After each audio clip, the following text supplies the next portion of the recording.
Hello, good afternoon. Just give me a second, I'll share my screen.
Audio visuals are clear.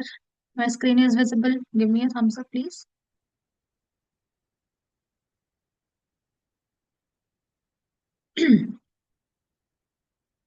Right. So, when we talk about liver and hepatobiliary system, especially, so the first thing which comes into the mind and the first, symptom, or you can say the first thing we should study, that is bilirubin metabolism. तो वही हम करेंगे। अब bilirubin metabolism में हमारा jaundice आ जाता है, ठीक है, जिसको हम इक्टेरिस भी कहते हैं। So can somebody tell me what is jaundice and what is the difference between jaundice and icterus? And one more thing which is we come across with, that is kernicterus.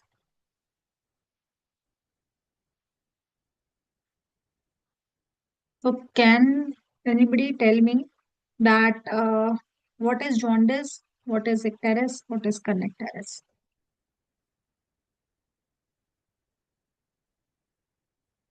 मैं तो बताऊंगी ही, बट आप बताएंगे तो ज्यादा अच्छा रहेगा। So can anybody tell me what is jaundice?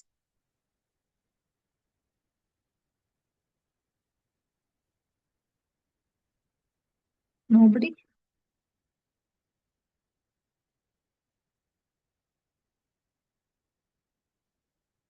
Okay. तो जॉन्डिस, चलो ये तो बता दो, जॉन्डिस एक डिसीज है या कोई साइन है या कोई सिम्टम है? जॉन्डिस, इतना तो बता सकते हो। Is jaundice a disease?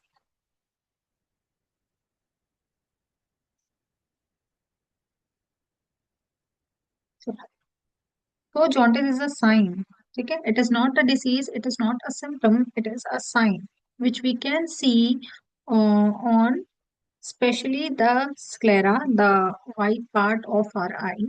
Why? Because in jaundice may we have increased amount of what? It is increased amount of bilirubin. Okay, the bilirubin can be conjugated or unconjugated bilirubin, but दोनों में से जो भी increase होता है, ये हमें, चाहे साइंस एंड सिम्टम्स जो भी इससे रिलेटेड जो सिम्टम्स आते हैं बाद में, वो हमको बाद में दिखाई दें, लेकिन ये हमको बहुत जल्दी हमें स्क्लेरा पे नजर आता है। जब भी हम पेशेंट का फिजिकल एग्जामिनेशन करते हैं तो हम उसका जो पैलर है वो नीचे देखते हैं, एंड स्क्लेरा जो है जो जॉन्डिस है वो हम ऊपर देखते हैं। उसी को, जो डिस्कलरेशन ऑफ हमारा स्क्लेरा है, उसी को हम कहते हैं एक टेरस, ठीक है। स्पेसिफिकली उस कंडीशन को, जब हमारी स्क्लेरा जो है उसके ऊपर ये इंक्रीज, यानी जो बिलिरुबिन पिगमेंट होते हैं वो जाके चिपक जाते हैं और उसको येलोइश डिस्कलरेशन देते हैं, उसको हम कहते हैं इक्टेरस। तो icterus is a yellowish discoloration of sclera, nothing else, ठीक है। It is not a disease. And jaundice क्या है? Jaundice is overall increased bilirubin levels, either the total or direct or indirect. और इसमें हमारे फिर और भी सारी चीजें आते हैं कि ये हमारे स्टूल का कलर कैसा करता है, फिर यूरिन का कलर कैसा करता है, और जो भी इससे रिलेटेड सिम्टम्स हमको महसूस होते हैं वो पूरे जॉन्डिस में कवर होते हैं। But icterus is simply the yellowish discoloration of sclera.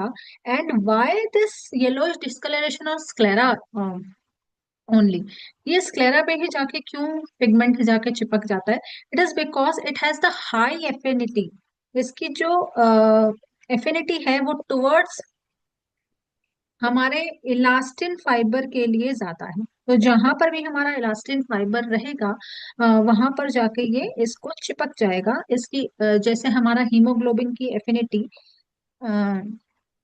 Carbon monoxide के साथ ज्यादा है, उसके साथ चिपकने की ज्यादा है रैदर देन ऑक्सीजन और कार्बन डाइऑक्साइड, उसी तरह से किसी और जो फाइबर्स हैं उनसे चिपकने की एफिनिटी कम है। इलास्टिन फाइबर्स जहाँ पे भी हमारी बॉडी में है वहां पर ये जो पिगमेंट है बिलिरुबिन, उसके चिपकने के चांसेस ज्यादा हैं, वहां उसकी हाई एफिनिटी है। और जहां पर भी हमारे इलास्टिन फाइबर्स रहेंगे वहां पे जाकर चिपक जाएगा। तो ऐसा क्यों है कि सिर्फ स्क्लेरा पे ही हमको नजर आता है? क्योंकि स्क्लेरा हमको दिखता है ना एकदम व्हाइट कलर का है, तो वहां पर ये दिखता जल्दी है। ठीक है, so this is the reason हमको अगर जॉन्डिस चेक करना है, टेस्ट चेक करना है, तो we can check the sclera of the patient. And one more word I have talked about, cardiac arrest. This is what, ये क्या होता है जब हमारे ब्लड ब्रेन बैरियर को ये बिलिरुबिन क्रॉस करता है और जाके ब्रेन में डिपॉजिट होने लग जाता है, उस कंडीशन को हम कहते हैं कर्निक टेरेस। और उसके बाद जो भी हमारे न्यूरोलॉजिकल सिम्टम्स आते हैं या इन्फ्लेमेशन होती है, या फिर वहां पर जाके ये जम जाता है, तो जो हमारा फ्लो है उस पे क्या बोलते हैं उसको, what do we call that liquid जो हमारे फोरामेन ऑफ मुनरो से निकल के बाहर आता है, उसको ये जिसकी वजह से हाइड्रोकेफेलस भी हो जाता है, तो उसके फ्लो को भी ये ब्लॉक करता है और वहां पे फिर मल्टीपल सिम्टम्स क्रिएट कर सकता है। तो this is the difference between jaundice, icterus and kernicterus. ठीक है, it is these all three are because of the high level of bilirubin levels into the blood. हाँ, ये सब कितना कॉमन भूल गई। ठीक है, तो जॉन्डिस इज ओवरऑल इंक्रीमेंट या overall increased in the bilirubin levels. Icterus is the yellowish discoloration of sclera because of the deposition of this bilirubin pigment over the elastin fibers of sclera. Kernicterus जब हमारा ये bilirubin बढ़कर brain तक चला जाता है with the help of albumin, कोई ये भी जब भी हमारा ये bilirubin है, it cannot go alone, it has to bind with a albumin molecule, और ये दोनों मिलके एक बड़ा मॉलिक्यूल फॉर्म करते हैं और फिर ये ब्लड ब्रेन बैरियर को क्रॉस क्रॉस कर सकते हैं। तो वहां की कंडीशन को हम कर्निक बोलते हैं। ठीक है, सो ये थोड़ा बेसिक इंफॉर्मेशन थी। So we'll go with this, starting actually होती कहाँ से है। तो एज वी ऑल नो, जब हमारा आरबीसी की डिस्ट्रक्शन होने लग जाती है, ठीक है, तो उसकी वजह से हमको दो तरह के मॉलिक्यूल्स मिलते हैं, एक हीम और दूसरा ग्लोबिन। ठीक है, तो ये तो एक प्रोटीन मॉलिक्यूल है, ये अपना अलग इसका जो फेट है वो अलग रहता है। But what happens to this heme molecule? अब ये जो हमारा आरबीसी डिस्ट्रक्शन है, ये 120 डेज की हमारी आरबीसी की लाइफ स्पैन होती है, 120 डेज तक चलता है। उसके बाद ये स्प्लीन में या रेटिकुलो एंडोथेलियल सिस्टम में जाकर डिस्ट्रक्ट होता है after completing the 120 days of its life cycle. तो रेटिकुलर एंडोथेलियल सिस्टम में बोन मैरो और लिवर दोनों ही आते हैं, तो यहाँ पे जाकर ये टूटता है। जब टूटता है तो फिर हीम और ग्लोबिन बनता है। हीम में से फिर इसको एक एंजाइम एक्ट करता है, दैट इज हीम ऑक्सीजनेस। ये एंजाइम जब इसको एक्ट करता है तो ये हीम ऑक्सीजनेस, तो ये बिलीवर्डन बनता है। ठीक है, it does not directly form unconjugated bilirubin, पहले बिलिरुबिन बनता है, फिर इसमें कुछ एंजाइम्स और एक्ट करते हैं, फिर हमारा ये फर्स्टली अनकॉन्जुगेटेड बिलिरुबिन बनता है। एंड अनकॉन्जुगेटेड बिलिरुबिन का एक कुछ कैरेक्टरिस्टिक्स हैं। फर्स्ट तो इट इज लिपिड सॉल्युबल। ठीक है, it is not water soluble. तो ये वाटर सॉल्युबल नहीं है, इसीलिए ये किडनी के थ्रू पास नहीं हो सकता। ठीक है, किडनी के थ्रू नहीं आ सकता, ये जीआईटी में नहीं जा सकता, क्योंकि ये वाटर सॉल्युबल नहीं है। अब जहां पर भी इसको ट्रैवल करना है, उसको एल्ब्यूमिन के साथ मिक्स होके करना पड़ेगा। एल्ब्यूमिन के साथ ये अटैच होगा, अनकॉन्जुगेटेड बिलीरुबिन, ये दोनों अटैच होंगे और दोनों साथ में जाके ट्रैवल करेंगे। अब ये क्योंकि ये लिपिड सॉल्युबल है, तो ये इन दोनों को उठाकर फिर ये लिवर के अंदर चला जाएगा, ये दोनों लेकर आएंगे और तब ये लिवर के अंदर आता है। अनकॉन्जुगेटेड बिलिरुबिन ब्लड में जाके ब्लड में मिक्स होके ये इसके अंदर लिवर के अंदर नहीं आ सकता। इसको अगर लिवर के अंदर आना है तो इसको एल्बुमिन के साथ मिक्स होना पड़ेगा। So it is not water soluble, that is the reason ये किडनी के थ्रू फिल्टर नहीं हो सकता, ये यूरिन में नहीं आ सकता, ये स्टूल्स में नहीं आ सकता। सो फिर हमारा अनकॉन्जुगेटेड बिलिरुबिन जो कि लिपिड सॉल्युबल है और इसको एल्बुमिन के साथ बाइंड होना ही पड़ता है, और तब जाके ये अपने लिवर के अंदर आता है।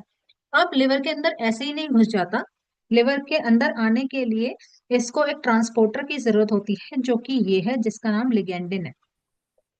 इस ट्रांसपोर्टर के थ्रू ये लिवर के अंदर आता है, और यहाँ पर भी ये डायरेक्टली कॉन्जुगेट नहीं हो सकता। अनकॉन्जुगेटेड बिलिरुबिन एक एंजाइम है, जिसका नाम हम यूडीपी देते हैं।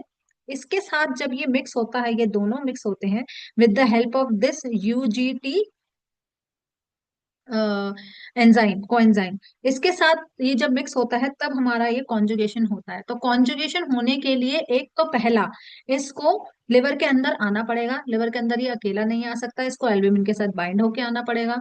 दूसरा, अगर ये ट्रांसपोर्टर नहीं हो तो ये लिवर के अंदर नहीं आ सकता तब तक।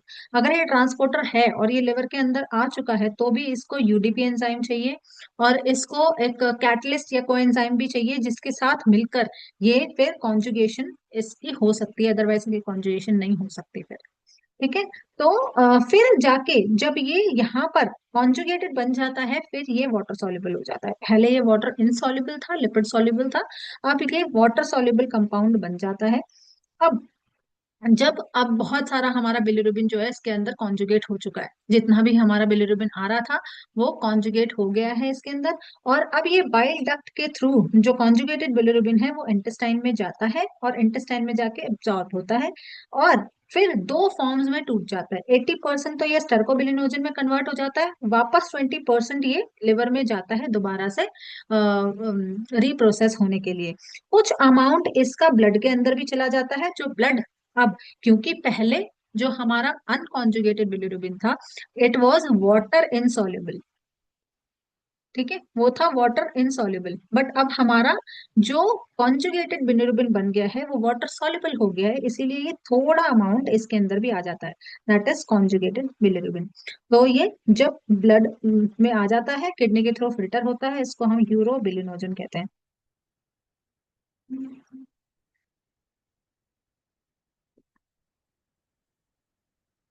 ठीक है, तो मैक्सिमम हमारा ये स्टर्कोबिलिनोजन की फॉर्म में रहता है। कुछ 20% जो वापस जाने के रास्ते में रहता है, तो उसमें से कुछ परसेंटेज ये ब्लड में भी आने लग जाता है, और वापस जो बचता कुचता है वो लिवर में चला जाता है। अब जो हमारे स्टूल्स का येलोइश कलर या ब्राउनिश कलर नजर आता है, that is because of the stercobilinogen component, and जो यूरिन का येलो कलर नजर आता है, that is because of the bili urobilinogen component of this conjugated bilirubin. ठीक है, कॉन्जुगेटेड बिलिरुबिन भी डायरेक्ट हमारा यूरिन में आता नहीं है, वो पहले इंटेस्टाइन में जाता है, वहां से प्रोसेस होता है, और उसके बाद स्टर्कोबिलिनोजन और यूरोबिलिनोजन में टूटता है। So this is the fate. अब हम माने कि फिर जॉन्डिस कैसे होता है, या ये बिलिरुबिन के लेवल्स इंक्रीज कैसे होते हैं। तो अगर हमारा इस बीच में, यहाँ पर इस लेवल से ऊपर ऊपर कुछ खराबी हुई, चाहे ये हमारा लाइगेंडिन ट्रांसपोर्टर में डिफेक्ट आ गया, हमारे पास यूडीपी नहीं है, या फिर जो यूजीटी का ये एंजाइम है इसकी डेफिशिएंसी है, तो अ, इस स्टेप से ऊपर ऊपर कोई भी प्रॉब्लम आए, तो हमारा अनकॉन्जुगेटेड बिलिरुबिन बढ़ जाता है, और इस स्टेप के नीचे नीचे अगर कोई प्रॉब्लम आती है तो हमारा कॉन्जुगेटेड बिलिरुबिन बढ़ जाता है। अब यहाँ पे दो तीन चीजें हो सकती हैं। अब क्या क्या कारण हो सकते हैं जो हमारा अनकॉन्जुगेटेड यानी कि इस स्टेप के ऊपर ऊपर कोई चीज कोई किसी भी चीज की खराबी हो रही हो, कोई भी एंजाइम का डेफिशिएंसी है, या ओवर मतलब उसकी हाइपो एक्टिव है वो कंपाउंड, या फिर एक जो बहुत कॉमन कारण है दैट इज हीमोलिटिक एनीमियाज। ठीक है। अब why hemolytic anemia causes increased amount of unconjugated bilirubin? This is my question to you.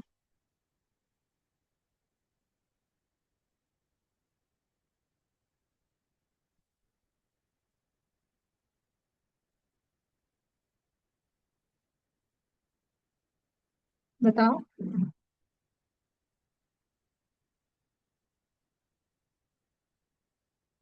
बहुत सिंपल क्वेश्चन है।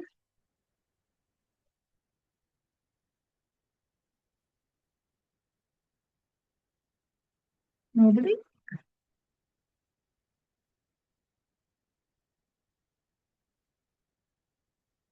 वील सी कि हमारा अनकॉन्जुगेटेड बिलिरुबिन कहाँ कहाँ पे बढ़ता है। तो if we talk about the unconjugated bilirubin things, ठीक है, तो अनकॉन्जुगेटेड बिलिरुबिन कब बढ़ता है? जब आरबीसी बहुत ज्यादा डिस्ट्रक्ट हो रहे हो।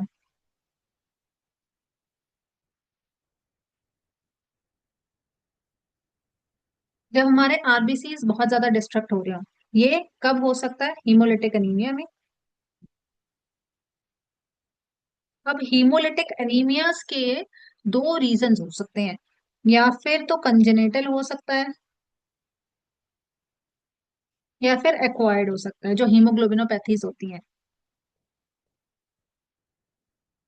नॉक्टर्नल हीमोग्लोबिन होता है, और ये माइक्रोएंजियोपैथिक हीमोग्लोबिन होता है वो। या फिर कंजेनेटल में क्या क्या क्या हो सकते हैं ऐसे डिफेक्ट जिसकी वजह से हमारा आरबीसी बहुत ज्यादा टूट रहा है? हीमोलिटिक एनीमिया का मतलब क्या है? दैट इज जो हमारा आरबीसी है वो पहले ही टूट जा रहा है, 120 डेज की साइकिल से पहले ही टूट रहा है वो। तो इसके दो कारण हो सकते हैं, कंजेनाइटल या फिर एक्वायर्ड। एक्वायर्ड तो मैंने बता दी, कंजेनाइटल में sickle cell anaemia, spherocytosis, elliptocytosis, G6PD deficiency.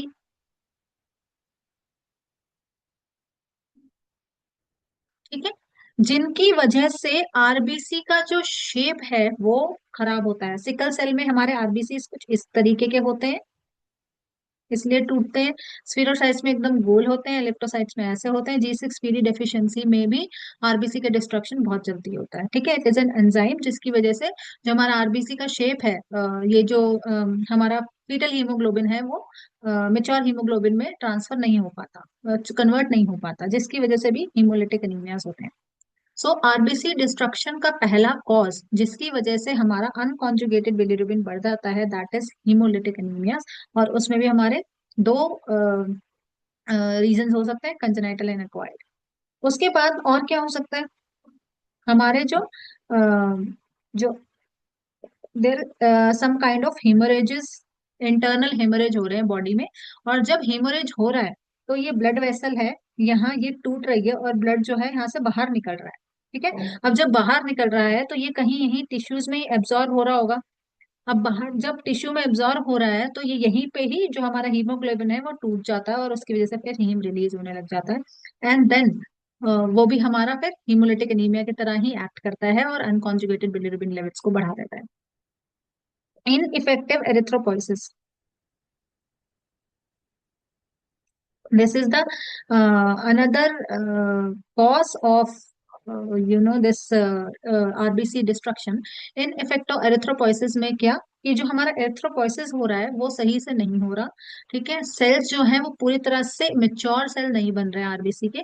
और अगर सेल्स इमेच्योर रहेंगे तो उनके टूटने की क्या बोलते हैं, टूटने का जल्दी जल्दी हो जाएगा। जैसे हमारे इमेच्योर आरबीसीज होते हैं ना, वो डंबल शेप, जो मेच्योर आरबीसी होते हैं वो डंबल शेप होते हैं और बहुत छोटे होते हैं। लेकिन जो हमारे इमेच्योर वाले होते हैं वो गोल होते हैं और बड़े बड़े होते हैं। तो इन इफेक्टिव एथ्रोपोइसिस में हमारे जो आरबीसीज हैं वो मेच्योर नहीं हो पाते, इमेच्योर फॉर्म में ही रह जाते हैं, और फिर उनका डिस्ट्रक्शन होने लग जाता है, जिसकी वजह से भी आरबीसी का डिस्ट्रक्शन ज्यादा हो जाता है। इसमें हम एक चीज और देखते हैं कि आरबीसी डिस्ट्रक्शन में अनकॉन्जुगेटेड बिलिरुबिन तो बढ़ ही रहा है, लेकिन साथ साथ में स्प्लीनोमेगाली के चांसेस भी होते हैं, क्योंकि जितना ज्यादा ब्लड वेसल्स, ब्लड ये इसमें से फ्लो होगा, वो स्प्लीन में जाके ही सारा कुछ टूटता है, रेटिकुलर एंडोथेलियल सिस्टम। और स्प्लीन को ज्यादा काम करना पड़ता है, जब स्प्लीन को ज्यादा काम करना पड़ता है तो फिर उसका साइज भी बढ़ जाता है। ठीक है। फिर दूसरा क्या कारण हो सकता है कि हमारा ये जो यू अनकॉन्जुगेटेड बिलिरुबिन है वो बढ़ रहा है, दैट इज लिवर इमेच्योरिटी। कैसे? कि लिवर जो है वो हमारा इतना मेच्योर नहीं है जैसे न्यू बॉर्न्स में होता है। ठीक है। तो इसको हम फिजियोलॉजिकल जॉन्डिस बोलते हैं, जो थोड़े टाइम में फिर ठीक भी हो जाता है। अच्छा, फिजियोलॉजिकल जॉन्डिस है ना, सेकेंड डे के बाद ही दिखाई देता है, सेकेंड डे ऑफ बर्थ, इसके बाद ही दिखाई देता है। अगर बच्चा पैदा हो रहा है और तुरंत हमको उसमें जॉन्डिस दिखाई दे रहा है, that is never ever a physiological jaundice, that is always a pathological jaundice because of some congenital defects. ठीक है। तो सेकेंड डे के बाद हमको ये फिजियोलॉजिकल जॉन्डिस दिखाई देता है, और करीबन 7 से 10 दिन रहता है, उसके बाद ये धीरे धीरे करके चला जाता है with the help of phototherapy. तो लिवर इमेच्योरिटी जो हमारा फिजियोलॉजिकल जॉन्डिस है उसके अंदर आता है। अब तीसरा, जब हमने ऊपर एक एंजाइम के बारे में बात की थी, दैट इज यूजीटी एक्टिविटी। इसकी एक्टिविटी अगर कम होगा, अगर ये यूजीटी हमारा, where is it, yes, this UGT will not function properly, इसकी एक्टिविटी कम हो जाए तो ये कॉन्जुगेशन होना कम हो जाएगा, और यहाँ पर अनकॉन्जुगेटेड लेवल्स बढ़ते जाएंगे बढ़ते जाएंगे बढ़ते जाएंगे। तो this can also play a role in increment of this unconjugated bilirubin, that is UGT activity की डिक्रीज। इसमें दो तीन कारण हो सकते हैं। पहला है पेटोसेलुलर डिसीजेस और दूसरा है जेनेटिक डिसीजेस। हेपेटोसेलुलर डिसीजेस में हमारा कोई इन्फेक्शन हो गया, जैसे हेपेटाइटिस। ठीक है। सिरोसिस, फाइब्रोसिस, लिवर से रिलेटेड जो कोई भी डिसीजेस हो सकती हैं जो इफेक्ट करेंगी इसको, वो इसमें आ जाएंगी हेपेटोसेलुलर डिसीजेस में। इसके अलावा हमारे जेनेटिक डिफेक्ट्स भी हो सकते हैं, जिनमें ये यूजीटी के लेवल्स जो हैं वो कम रहे, या फिर इसकी एक्टिविटी कम रहे। तो दो हमारे पास सिंड्रोम्स हैं, first is Gilbert syndrome, second is Crigler Najjar syndrome. तो हम इसको कैसे याद रख सकते हैं, इसमें बहुत बार एमसीक्यू भी आता है कि ये गिलबर्ट सिंड्रोम में कौन से टाइप का हाइपर बिलिरुबिनीमिया होता है, वो अनकॉन्जुगेटेड टाइप का होता है या कॉन्जुगेटेड टाइप का होता है। तो इसके लिए एक निमोनिक मैंने बहुत पहले याद करा था, that is UGC, unconjugated bilirubin Gilbert syndrome, Crigler Najjar syndrome. ठीक है। यू से unconjugated bilirubin, G for Gilbert syndrome, C for Crigler Najjar syndrome. ठीक है। तो इसमें गिलबर्ट सिंड्रोम में एक्चुअली क्या होता है, इस एंजाइम से पहले भी इसका प्रिकर्सर होता है जिसकी एक्टिविटी कम होती है। ठीक है। एक्टिविटी कम होती है, तो ये क्या होता है, जितना फास्ट एक नॉर्मल इंडिविजुअल की बॉडी में कन्वर्ट किया जा सकता है अनकॉन्जुगेटेड बिलिरुबिन को कॉन्जुगेटेड बिलिरुबिन में, उतना ज्यादा फास्ट इसमें नहीं होगा। तो जब भी ये young male, that's specifically young male, young mail, कोई स्ट्रेस है, किसी भी टाइप का स्ट्रेस है, उसको जिस टाइप का स्ट्रेस हो, और उसमें फिर उसको जॉन्डिस नजर आए, वो स्ट्रेस कोई आफ्टर कोई डिजीज हो सकता है, कोई मेंटल स्ट्रेस हो सकता है, या फिर कोई फिजिकल स्ट्रेस भी हो सकता है। जैसे मैंने एक इस गिलबर्ट सिंड्रोम का एक पेशेंट देखा था, वो बोलता था कि मैं जब भी जिम जाता हूँ ना, या जिम जाना शुरू करता हूँ, तो मेरे को ये आंखें पीली हो जाती हैं, मेरा यूरिन और ज्यादा येलो आता है, मेरी आईज येलो हो जाती है, मुझे जॉन्डिस आ जाता है। तो he was patient of Gilbert syndrome. Stress मतलब आपकी बॉडी नॉर्मली तो ठीक काम करेगी, इसकी एक्टिविटी अगर कम भी है तो नॉर्मली चल जाएगा, बट जब स्ट्रेस आएगा तब इसकी एक्टिविटी हमको ज्यादा चाहिए, लेकिन इस एंजाइम की एक्टिविटी उतनी ज्यादा नहीं है। इसकी वजह से जब भी वो जिम जाता था, एक्सरसाइज करता था, तो उसके बिलिरुबिन लेवल्स बढ़ जाते थे, अनकॉन्जुगेटेड बिलिरुबिन लेवल्स बढ़ जाते थे, उसकी आंखें पीले होने लग जाती थी। ठीक है।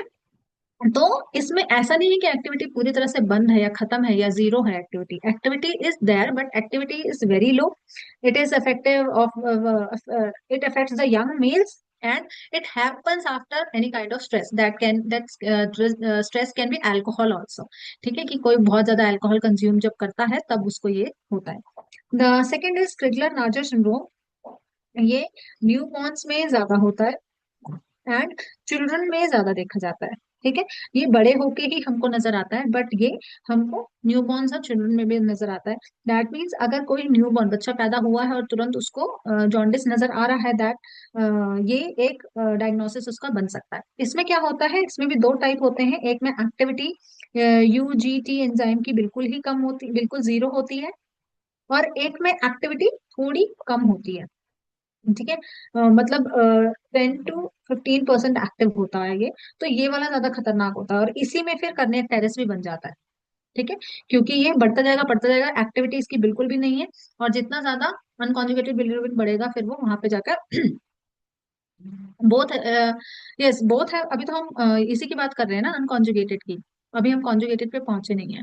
तो yes, both of for unconjugated bilirubin. तो यहाँ पे मैंने वो भी बताया, निमोनिक यूजीसी वाला। ठीक है। तो ये दोनों में अनकॉन्जुगेटेड बिलिरुबिन लेवल्स बढ़ जाते हैं। डिफरेंस सिर्फ इतना है कि ये यंग मेल्स पे इफेक्ट करता है, और ये न्यूबॉर्न और चिल्ड्रन को ज्यादा इफेक्ट करता है। इसमें भी दो टाइप होते हैं, जो आपको ज्यादा जानने की जरूरत नहीं है। लेकिन एक टाइप होता है जिसमें बिल्कुल भी यूजीटी की एक्टिविटी नहीं होती, और दूसरे में यूजीटी की एक्टिविटी 10 to 15% ही होती है। So it was about this thing, हमारा अनकॉन्जुगेटेड बिलिरुबिन। अभी तक किसी को इसमें कोई इशू है, कोई प्रॉब्लम है? किसी को कोई डाउट है अनकॉन्जुगेटेड में? Okay, so we'll move forward and we'll talk about this conjugated bilirubin. ठीक है।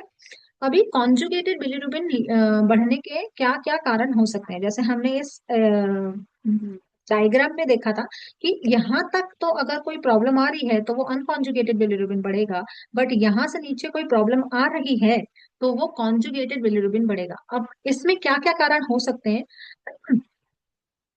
लिवर इमेच्योरिटी मतलब अभी बच्चा नया नया आया है ना, उसके जो हिपेटोसाइट्स हैं वो इतने मिच्योर नहीं है कि वो उसको अनकॉन्जुगेटेड बिलिरुबिन जो बन रहा है उसको प्रोसेस कर सके।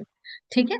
इसी कारण से लिवर इमेच्योरिटी हमको फिजियोलॉजिकल जॉन्डिस यानी कि न्यूबॉर्न जॉन्डिस जो होता है उसमें ज्यादा दिखाई देता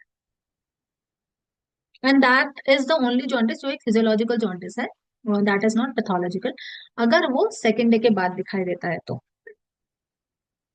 ओके। अब हम आते हैं कॉन्जुगेटेड बिलिरुबिन। तो हमको ये चाहिए कि यहाँ पर हमारा कोई प्रॉब्लम आ रहा है इस वाले रीजन में। ठीक है। यहाँ से नीचे नीचे कोई प्रॉब्लम आ रहा है, तो क्या कारण हो सकते हैं जिनकी वजह से कॉन्जुगेटेड बिलिरुबिन बढ़ सकता है हमारा? सो वील सी। यस।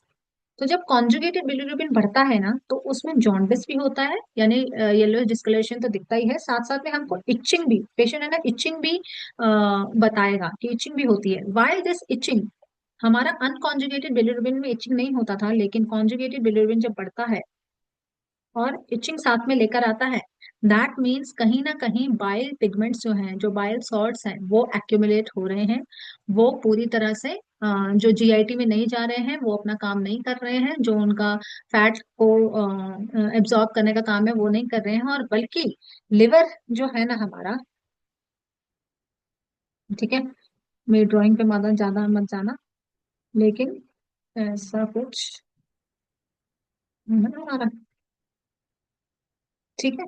तो यहाँ से अब जो बिलीवर्डिन बिलीरुबिन जो भी फॉर्म होता है, वो बाइल सॉल्ट्स होते हैं, वो यहाँ से बाइल डक्ट से जाते हैं और फिर वो गॉल ब्लैडर में स्टोर होते हैं, और गॉल ब्लैडर में स्टोर होने के बाद वहां से जब भी जरूरत होती है फिर निकलता है गॉल ब्लैडर से, है ना। लेकिन अगर कहीं पर यहाँ की बाइल डक्ट ऑब्स्ट्रक्ट हो जाए, तो ये पूरा का पूरा जो भी हमारे बाइल सॉल्ट्स हैं, ये लिवर के अंदर ही यहाँ पे कहीं रहने वाले हैं। ठीक है। और ये बाइल सॉल्ट्स कभी भी इसमें नहीं आएंगे, हमारे ब्लड में नहीं आते अगर नॉर्मली कोई ऑब्स्ट्रक्शन वगैरह नहीं है तो। लेकिन जब यहाँ पे एक्यूमुलेट होने लग जाते हैं तो यहाँ से डिस्पर्स होने लग जाते हैं, डिफ्यूज होने लग जाते हैं, और वो बाइल सॉल्ट्स या बाइल पिगमेंट्स जो हैं वो ब्लड में आने लग जाते हैं, जिसकी वजह से फिर वो इचिंग कॉज करते हैं, इरिटेशन कॉज करते हैं स्किन को। इसीलिए अगर जॉन्डिस के साथ इचिंग देखने को मिल रही है, तो कहीं ना कहीं बाइल जो डक्ट्स हैं वो क्या बोलते हैं, ऑब्स्ट्रक्शन हो गई है कहीं ना कहीं। तो बाइल डक्ट ऑब्स्ट्रक्शन के कारण कि यहाँ पर जो बाइल पिगमेंट बाहर निकलना चाहिए, यानी बिलिरुबिन बिलीवर्डन जो बाहर निकलना चाहिए, हमने यहाँ पे देखा ना कि ये बाइल डक्ट से बाहर निकलते हैं, ये बाइल डक्ट से बाहर निकलते हैं। बट ये बाइल डक्ट अगर ऑब्स्ट्रक्ट हो गए हैं तो कहीं ना कहीं फिर ये इसी पोर्शन में इंक्रीज होते जाएंगे, होते जाएंगे, होते जाएंगे, और फिर ये डिफ्यूज होने लग जाएंगे। ठीक है। तो ये ऑब्स्ट्रक्शन किस वजह से हो सकती है? कोई स्टोन अटक गया हो, ठीक है, कोई फाइब्रोसिस हो गई हो, स्टेसिस हो गया हो, या फिर पेनक्रियाटिक कैंसर, ठीक है। तो ये बाइल डक्ट को ऑब्स्ट्रक्ट कर देती है, मतलब बंद कर देती है उसको। सेकंड कारण क्या हो सकता है, कोई बिलियरी ट्रैक्ट डिसीज हो सकती है, जो primary biliary cholangitis, primary sclerosing cholangitis, ये दो टाइप के बिलियरी ट्रैक्ट डिसीजेस होते हैं, जिसको भी हम आगे थोड़ा सा डिस्कस कर लेंगे, देख लेंगे। तो इन दोनों की वजह से भी कोलिंजाइटिस, मतलब कि वहां पर इन्फ्लेमेशन है, इन्फ्लेमेशन की वजह से वो स्वेलिंग हो गई है, फिर वहां पे फाइब्रोसिस हो रहा है, और फिर वापस स्ट्रक्चर कॉज कर रहा है, ऑब्स्ट्रक्शन कॉज कर रहा है, जिसकी वजह से फिर जो हमारा बिलिरुबिन है वो ब्लड में नहीं जा पा रहा, आगे फ्लो नहीं हो पा रहा towards the intestine. And third is the genetic defects. Genetic defects इसमें दो टाइप के होते हैं, जैसे हमने उसमें अनकॉन्जुगेटेड में दो टाइप के देखे, जैसे गिलबर्ट सिंड्रोम और क्रिगलिक नाचर सिंड्रोम। इसमें हमारे दो टाइप के होते हैं, डिबिन जॉनसन सिंड्रोम और रोटर सिंड्रोम। अच्छा, इसमें से ज्यादा क्वेश्चन नहीं आता, सिर्फ यही पूछते हैं कि डिबिन जॉनसन सिंड्रोम में अनकॉन्जुगेटेड पढ़ा हुआ है या कॉन्जुगेटेड पढ़ा हुआ है, तो ये यूजीसी याद रख लेना बस, ठीक है। यू मतलब अनकॉन्जुगेटेड, जी मतलब गिलबर्ट, सी मतलब क्रिगलर नाचर, ठीक है। तो अगर डबिन जॉनसन पूछे तो इसमें डबिन जॉनसन नहीं आ रहा है, डी नहीं आ रहा है, तो दैट मीन्स वो जो है कॉन्जुगेटेड बिलिरुबिन, हाइपर बिलिरुबिनीमिया होता है इसमें। अब दो है इसमें, Dubin Johnson syndrome and Rotor syndrome. इसमें जो कहीं पे क्वेश्चन बन सकता है वो ये पूछ सकता है कि अगर आपका लिवर enlarged है और पिगमेंटेड है, तो वो किस में होगा, तो वो डिबिन जॉनसन में होता है, ठीक है। और अगर नॉर्मल लिवर है, कलर भी उसका नॉर्मल है, तो वो रोटर सिंड्रोम होता है। अब ये क्यों enlarged होता है और क्यों पिगमेंटेड होता है, इसमें क्या होता है, एक एंजाइम होता है, एक क्या बोलते हैं, एक चैनल लगा लो, एक चैनल होता है, उस चैनल के थ्रू ना फोर्स, जो बिलिरुबिन होता है वो बाहर जा रहा होता है। तो ऐसी कंजेनिटल डिफेक्ट है कि ये चैनल है ना ब्लॉक होता है या इनइफेक्टिव होता है, काम नहीं कर रहा होता है। तो इस कारण से सारा का सारा जो पिगमेंट है ये यहीं पे रह जाता है, ये चैनल बंद होने की वजह से ये आगे फ्लो नहीं कर पाता, जिसकी वजह से फिर हमारा लिवर जो है वो इनलार्ज होने लग जाता है और पिगमेंटेड हो जाता है। लेकिन ये जो इसका पिगमेंटेशन है या जो इसका इनलार्जमेंट है, it is not because of accumulation of ये कॉन्जुगेटेड बिलिरुबिन, ऐसा नहीं है कि यहाँ पे ब्लॉक हो गया है तो कॉन्जुगेटेड बिलिरुबिन आगे ट्रांसपोर्ट नहीं हो पा रहा। हाँ, this is what we call a transporter,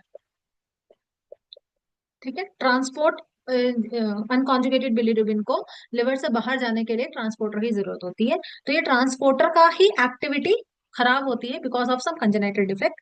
तो इसकी वजह से कंजेनाइटल जो कॉन्जुगेटेड बिलिरुबिन है वो तो इंक्रीज होने वाला है, लेकिन उसकी वजह से ये पिगमेंटेशन और वो लिवर एनलार्जमेंट नहीं होती है। It is because of the epinephrine and it's metabolites. इसकी वजह से, एपिनेफ्रिन और उसके मेटाबोलाइट्स की वजह से ये लार्ज हो जाता है लिवर और पिगमेंटेड नजर आता है। It is not because of the conjugated bilirubin, ठीक है। एंड रोटर सिंड्रोम में हमारा नॉर्मल लिवर रहता है, उसका पिगमेंटेशन भी कुछ नहीं होता, साइज भी नॉर्मल रहता है, बस सिर्फ हमको ये दिखाई देता है कि दोनों ही कंडीशन में हमारे कॉन्जुगेटेड बिलिरुबिन बढ़ा हुआ है। कॉन्जुगेटेड बिलिरुबिन को हम डायरेक्ट बिलिरुबिन भी बोलते हैं, ठीक है। सो ये हुआ। अब थोड़ा सा मैं डिस्कस करूंगी इन दोनों को, primary biliary cholangitis and primary sclerosing cholangitis. तो अभी तक किसी को कोई क्वेश्चन है, दोनों में से किसी भी चीज से रिलेटेड कोई क्वेश्चन है?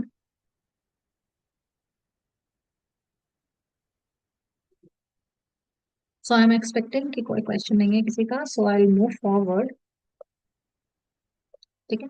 This is primary biliary cholangitis, this is primary sclerosing cholangitis, ठीक है। मेजर डिफरेंस क्या है ना, लिवर, और ये इसके अंदर बाइल डक्ट्स भी होते हैं हमारे,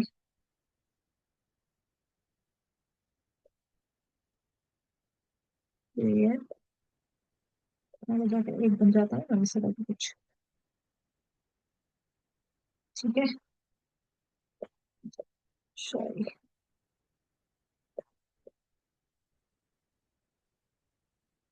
मेरी ड्राइंग पे ज्यादा मत जाना,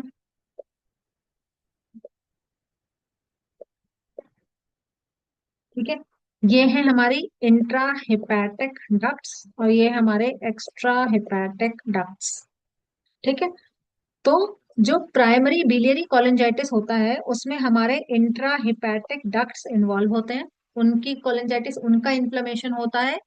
और कौन कौन से स्मॉल एंड मीडियम साइज जो डक्ट्स होते हैं, क्योंकि बहुत सारे डक्ट्स होते हैं ना हमारे इंटर हेपेटिक, मतलब लिवर के अंदर, अभी लिवर के बाहर वाले नहीं, लिवर के अंदर वाले डक्ट की इन्फ्लेमेशन होती है।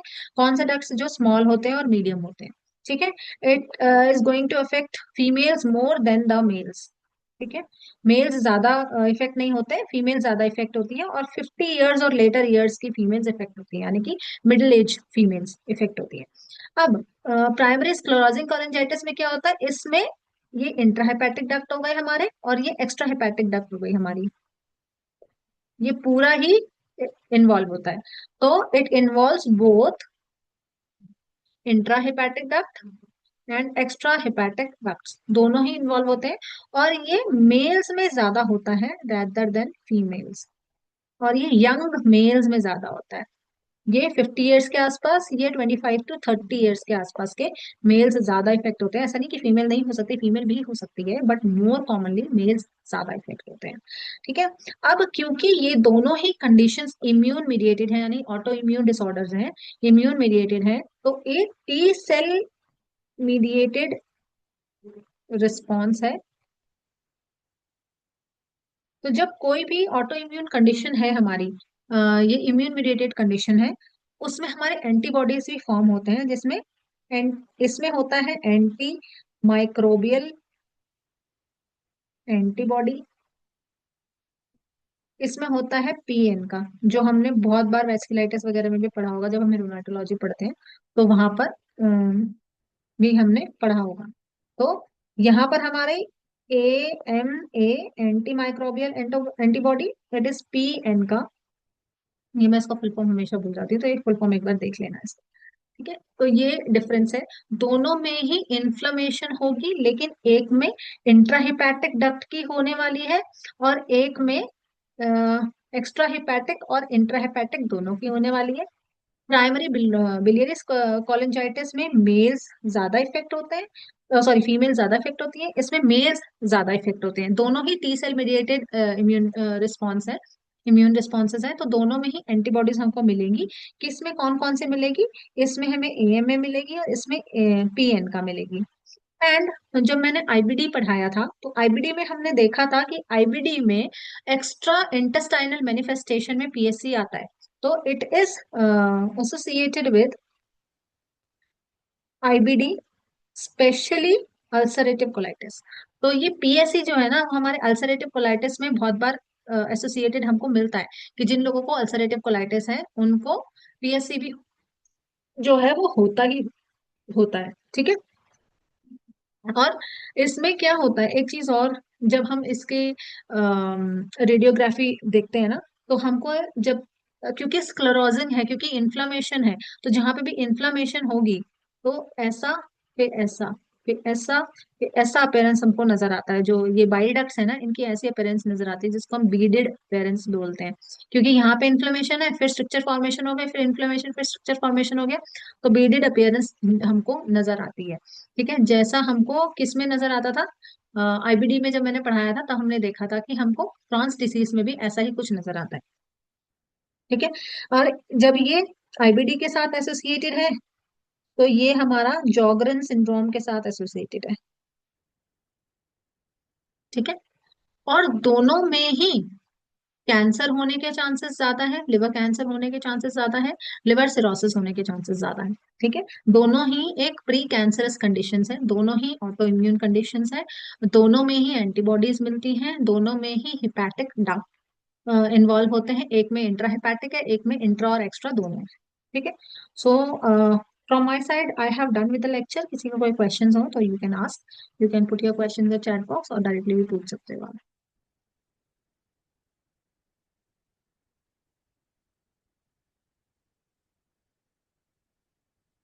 अच्छा, इसमें है ना, जब हम प्राइमरी बिलियरी कोलेंजाइटिस में हम देखते हैं कि जब हम इसकी बायोप्सी करते हैं, तो हमको फ्लोरिड डक्ट दिखाई देते हैं। Florid duct lesions. अब ये लीजन्स क्यों होते हैं? क्योंकि ये लिम्फोसिटिक इन्फिल्ट्रेशन होती है डक्ट्स के अंदर। लिम्फोसिटिक,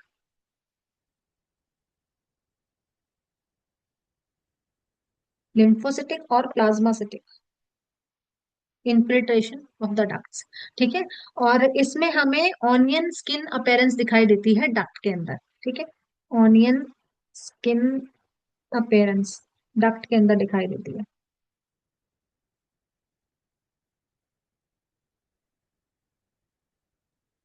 ये एक और डिफरेंस है। Value for bilirubin, it is, देखो ये, I think it is more than 2.5। हमारा 0.1 से 1 मिलीग्राम पर डेसीलीटर के बीच में नॉर्मल होता है। लेकिन जॉन्डिस हमको तब दिखाई देगा जब हमारा 2.5 को क्रॉस कर देगा। और इसमें फिर दो चीजें हैं, डायरेक्ट हाइपरबिलिरुबिनीमिया हो रहा है या इनडायरेक्ट हाइपरबिलिरुबिनीमिया हो रहा है। अगर हम कॉमनली देखें, मतलब इन ए नॉर्मल इंडिविजुअल, तो हमारा अनकॉन्जुगेटेड बिलिरुबिन कॉन्जुगेटेड बिलिरुबिन से थोड़ा ज्यादा रहता है, क्योंकि सारा का सारा कॉन्जुगेशन नहीं हो, सारे के सारे बिलिरुबिन का कॉन्जुगेशन नहीं हो पाता। जितना लिवर ले सकता है उतने का ही कॉन्जुगेशन हो पाता है। तो नॉर्मली भी हम देखते हैं कि हमारा अनकॉन्जुगेटेड बिलिरुबिन थोड़ा ज्यादा होता है। ये 0.4 to 0.8 होता है normally unconjugated. And conjugated is around, I think, 0.2 to 0.4, ये कॉन्जुगेटेड होता है। ठीक है। अगर तो हमारा 15% से ज्यादा कॉन्जुगेटेड बिलिरुबिन बढ़ गया, तो फिर कॉन्जुगेटेड हाइपरबिलिरुबिनीमिया आ रहा है। 15% यानी कि इसका टोटल, जो टोटल का 15%। तो देखो, अनकॉन्जुगेटेड बढ़ेगा या कॉन्जुगेटेड बढ़ेगा, तो टोटल तो बढ़ने ही वाला है, क्योंकि वो दोनों को ऐड करके है। ठीक है। लेकिन अगर हमारा टोटल वैल्यू के 15% वैल्यू से ज्यादा अनकॉन्जुगेटेड बढ़ा हुआ है, that means we can call it conjugated hyperbilirubinaemia. ठीक है। और अगर हमारा 85% के ज्यादा बढ़ जाए अनकॉन्जुगेटेड वाला, तो वो उसको हम कहते हैं अनकॉन्जुगेटेड हाइपर बिलिरुबिनीमिया। ठीक है। This are the two things.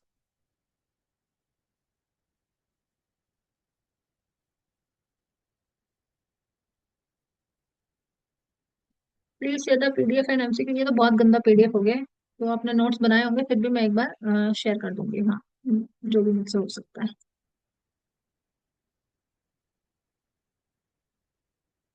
ठीक है। So anyone else?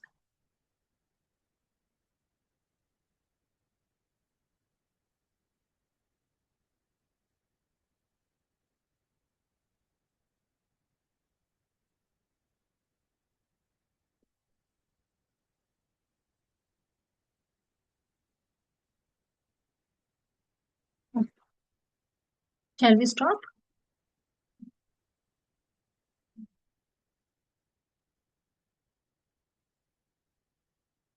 चलो, एमसीक्यू भी हम डिस्कस करेंगे फिर नेक्स्ट टॉपिक में, क्योंकि मैंने अभी एमसीक्यू से प्रिपेयर नहीं करे थे। But okay, we start doing MCQs also. ठीक है, कि लेक्चर के एंड में हम एमसीक्यू देखेंगे। I think this is enough. हमारे बहुत सारे live demo lecture, free lectures हो चुके हैं। तो अब हमको हमको कोर्स की तरफ जाना है भाई। हमको अब ये नहीं कर सकते हैं बार बार कि लाइव क्लासेस करें, क्योंकि फिर उसको प्रिपेयर करने के लिए, और आई थिंक 3 डेमो लेक्चर्स से समझ में आ जाता है कि हमको ये कोर्स लेना है नहीं लेना है, या कैसा हमारा अ, रहेगा इसमें एक्सपीरियंस। तो you shall be thinking about the course only. अब शायद कोई लाइव लेक्चर नहीं होगा, अब हो सकेगा तो शायद एक लेक्चर लाइव का मैं इससे, या जो कि भी पुराने टॉपिक्स मैंने 2-3 लिए हैं उससे रिलेटेड कोई एमसीक्यूज डिस्कस कर लेंगे। And I think this is it. Any other questions for course and details and everything for videos? And you can contact this number जो ये प्रोवाइड किया हुआ है चैट बॉक्स में, वहां पे आप जाके सारी इंफॉर्मेशन ले सकते हैं।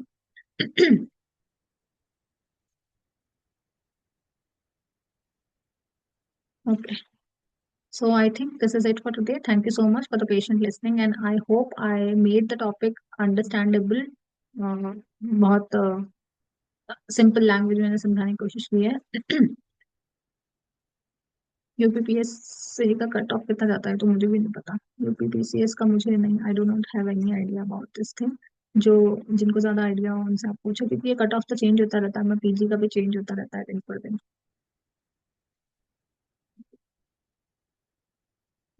ओके जी, थैंक यू सो मच।